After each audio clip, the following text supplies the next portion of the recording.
Welcome to my channel दोस्तों। आज हम क्षेत्रमिति के 17वां क्वेश्चन को हल करेंगे। तो चलिए एक बार प्रश्न को अच्छे से पढ़ते हैं और उसे समझने की कोशिश करते हैं। एक समद्विबाहु त्रिभुज का परिमाप 108 मीटर है तथा आधार 48 मीटर है। त्रिभुज का क्षेत्रफल ज्ञात कीजिए। प्रश्न पढ़ने से पता चलता है समबाहु त्रिभुज का क्षेत्रफल ज्ञात करना है। हम सभी को समबाहु त्रिभुज का क्षेत्रफल का सूत्र पता है। समबाहु त्रिभुज के क्षेत्रफल के सूत्र के आधार और ऊंचाई दोनों की आवश्यकता पड़ती है। हमारे पास आधार तो दे दिया गया है प्रश्न में, ऊंचाई हमें ज्ञात करना है।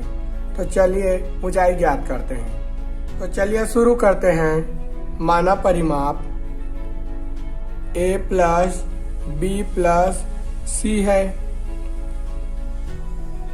तो उनके स्थानों पे रख देते हैं जो जो दिया है। परिमाप कितना दिया है 108, तो 108 लिख लेते हैं।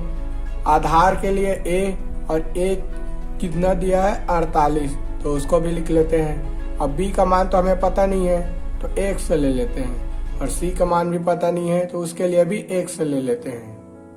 अब हल करते हैं। तो हम देखते हैं इधर 48 के लिए जोड़ने घटाने के लिए कोई संख्या नहीं है, तो इस 48 को 108 की तरफ पक्षांतर कर देते हैं। तो 108 पहले लिख लेते हैं। 48 प्लस में है तो इधर जाकर क्या हो जाएगा, माइनस हो जाएगा, तो उसको माइनस में कर लेते हैं। और 1 से 1 से बराबर 2x लिख लेते हैं। अब 108 में 48 को घटा देते हैं तो कितना आ जाएगा 60, और 2x का जैसा तैसा लिख लेते हैं। अब x इस पार रहने देते हैं और 2 को पक्षांतर करते हैं, तो ये गुणा में है और इधर जाकर क्या हो जाएगा, भाग हो जाएगा। अब दोनों को कटा देते हैं, कितना आ गया 30, तो 30 लिख लेते हैं नीचे में। 30x ये क्या है अपना लंबाई। फिर हम समद्विबाहु त्रिभुज का क्षेत्रफल का सूत्र लिखते हैं। हम सभी को पता है समद्विबाहु त्रिभुज का क्षेत्रफल का सूत्र, तो लिख लेते हैं 1/4 a करनी के अंदर 4b square minus a square, तो लिख लेते हैं इसको। अब सूत्र में जो जो दिया है उसके अनुसार जो हमारे पास ऊपर में दिया है उसको रख लेते हैं जी। 1/4 तो जैसे कहता है ऐसा गुणा करके ये a के जगह हमें कितना लिखे थे, ये 48, तो उसको लिख लेते हैं 48 लिख लेते हैं। अब करनी के अंदर 4 जैसे कहता है ऐसा लिख लेते हैं। और ये b का मान ये 30 है और c का मान भी ये 30 है, तो अपने पास अभी ये क्या यहाँ पर क्या है, b है, तो 30 है तो लिख लेते हैं 30, और यहाँ तो गुणा रहेगा ना। अब माइनस और ये स्क्वायर का जैसे तैसा माइनस, एक ही स्थान पे कितना है 48, तो उसको भी लिख लेते हैं 48, स्क्वायर जैसे का तैसा लिख लेते हैं। अब हमने सभी संख्याओं को उनके उनके स्थानों पर रख दिया। अब हल करते हैं। तो ये 4 को 48 से कटा देते हैं, तो कितना बार में ये कटेगा, तो 12 बार में कट जाएगा। 12 चौको 48 होता है। और ये 30 का स्क्वायर निकाल लेते हैं, तो 30 का स्क्वायर कितना होगा 900 होगा, और 900 का 4 से गुणा कर लेंगे। तो यहाँ नीचे में पहले लिखते ही जाते हैं। तो यहाँ सबसे पहले 12 लिख लेते हैं।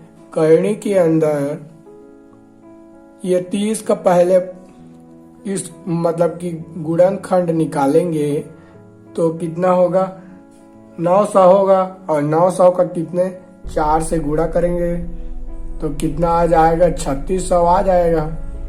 और फिर ये 48 का गुणा करके ना 48 से 48 को गुणा करेंगे क्योंकि स्क्वायर लगा है, तो कितना होगा, तो 2304। तो जैसा कि तैसा हमने उतार दिया नीचे में। अब आगे हम हल करते जाते हैं। हम देखते हैं करनी के अंदर 3600 माइनस 2304 है, तो ये किस में है, माइनस में है, तो उसको घटा देते हैं। तो 12 जैसे तैसा लिख देते हैं। और ये करनी के अंदर 3600 माइनस 2304 करते हैं तो कितना आ जाएगा 1296। तो लिख लेते हैं इसको। अब फिर नीचे हल करते हैं तो जब 12 को जैसा तैसा लिख लेते हैं और ऐसी संख्या ढूंढते हैं जिसका वर्ग 1296 हो। तो कौन सी संख्या का वर्ग 1296 होगा, कमेंट करके बताइए। तो चलिए मैं बताता हूं। 36 का वर्ग होगा 1296। अब करके देख लीजिए, 36 का वर्ग होगा 1296। तो हम 36 को लिख लेते हैं। अब ये करनी हट गया तो ये गुणा में आ गया 12 के साथ।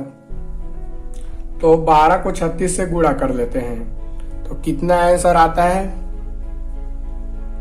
432 आएगा। अब 432 अपना आंसर हो गया। तो हमें पता है क्षेत्रफल में लिखेंगे तो क्या आएगा 432 मीटर स्क्वायर। यह है जी अपना आंसर। तो आशा करता हूँ आज का ये गणित का वीडियो आपको अच्छे से समझ में आ गया होगा। जो भी मेरे चैनल पे नए आए हैं प्लीज सब्सक्राइब कीजिए। Thank you.